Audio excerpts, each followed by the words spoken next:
"The Lord be with you." But the people responded, "And where are you?" Are you happy today? Yes. But why most of you are frowning? Not smiling. This is your Centennial. You're supposed to be happy. So I want you to look around and give the person to your left, to your right, a very big, sweet smile.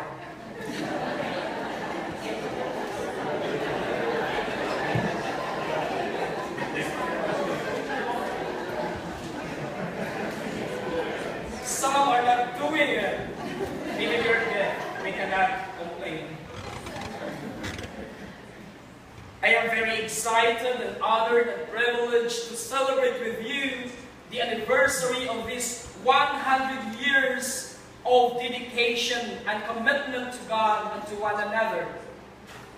This is truly a moment worthy of thanksgiving, praise, and gratitude for the blessings that you and your parish community have enjoyed, thus making and enabling all of you to remain steadfast in faith, love, and hope. In the name of Bishop Albert, of Bishop Blain, of Father Maurice, the Vicar General, of Father Ian, Father Hervey, Father Ramel, your pastor, congratulations and happy Centennial anniversary to each and every one of you. For that, let us give God and ourselves a huge round of applause.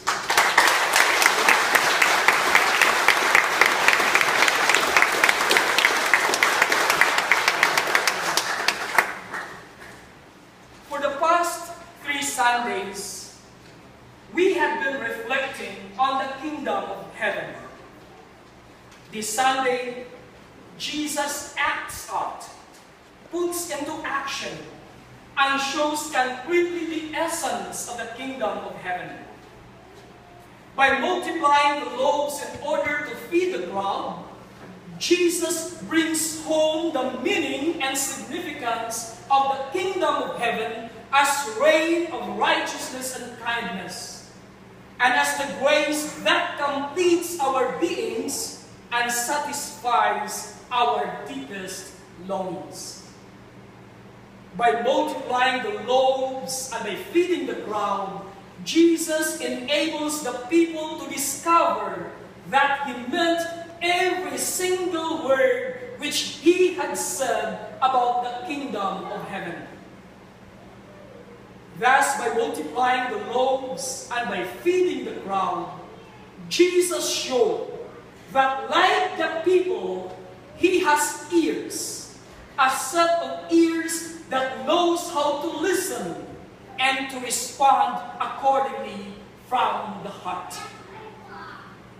Also, by multiplying the loaves and by feeding the crowd, Jesus illustrated what He meant by the kingdom of heaven as the reign, rule, and dominion of righteousness and kindness.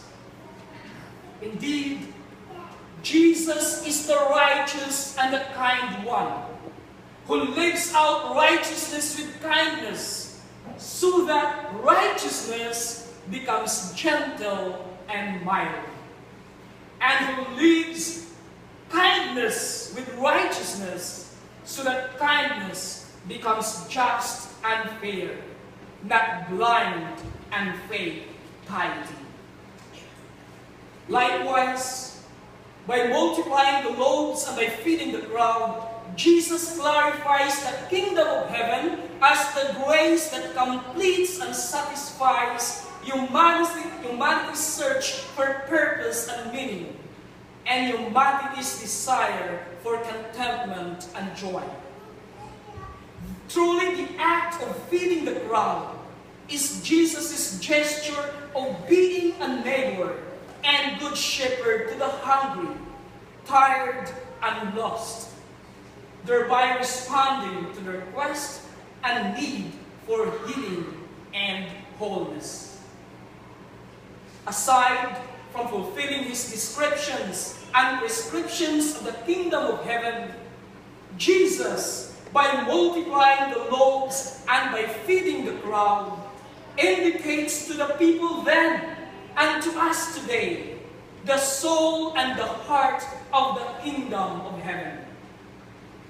The soul that animates and the heart that steers the kingdom of heaven is none other than compassion.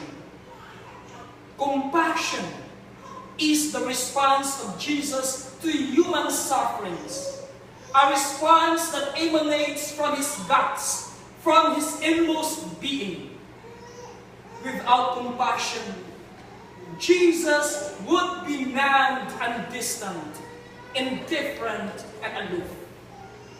Yet, with compassion, Jesus is able to care and to suffer freely and willingly for us and with us, even to the point of death.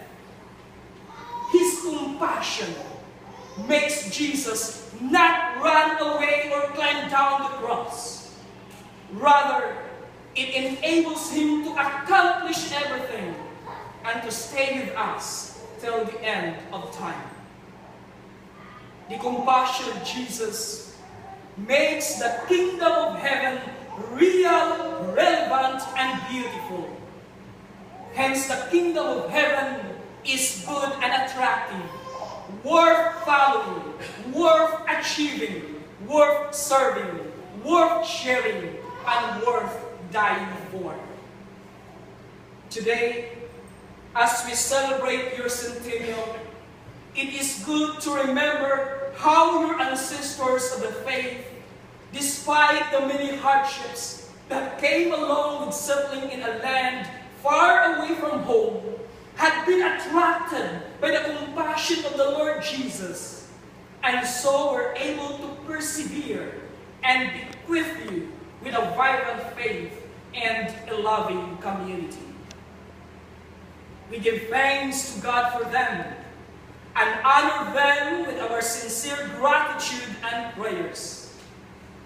They had left us bodily, but they have remained with us in spirit.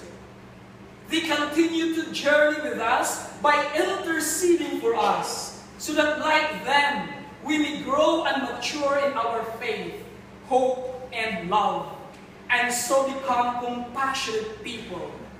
People who knows how to be caring neighbors to one another, especially the poor, the elderly, the sick, and the strangers.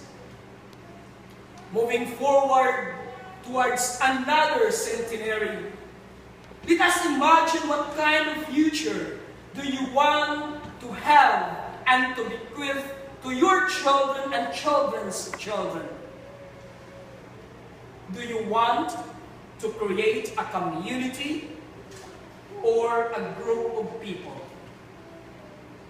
There is a world of difference between a group and a community of people. A group of people is comprised of peoples who happen to be in the same place at the same time. Sometimes they are doing a common project together. And that common project is what brings them together. A community is different because it is measured by equality of presence. A presence that is caring and solicitous of everyone's well-being. So, are you a caring community? Are you a caring person? Do you want to become a caring community? Do you want to become caring persons? Yes or no? Yes. I cannot hear you. Yes. Louder, please. I'm deaf. Yes. So, if you want to be a caring community, if you want to be a caring person, then learn what compassion is and be nurtured by its transforming grace. My brothers and sisters, if we want to bequeath a caring community to our children and children's children, the right time to do it is now. And the right place to do it is here, in your parish, in your home, in your neighborhood. Like your ancestors, who gave you a sense of eternity by affording you a sense of history, let us intensify our efforts to make this present time a golden opportunity to sow and cultivate compassion. Compassion that teaches us in words and deeds how to love with a love that includes everyone and excludes no one. And with a love that gathers rather than scatters, binds rather than separates, unites rather than divides, builds up rather than breaks down. If we can manage to do this singly and collectively, I am positively hopeful that with the grace of Jesus, the compassionate Lord and Shepherd, St. Andrew's Parish, and you, its members, will become heaven on earth, where everyone who thirsts and who hath no money can come to the waters and buy wine and milk without money and without price. Indeed, the kingdom of heaven is real. And right here, right now, we can be in it and enjoy all of its heavenly blessings. Friends, we thank God for the rich and immense grace that enabled our foreparents in the past, that enables us today, and will enable the future generations in the mission of building the kingdom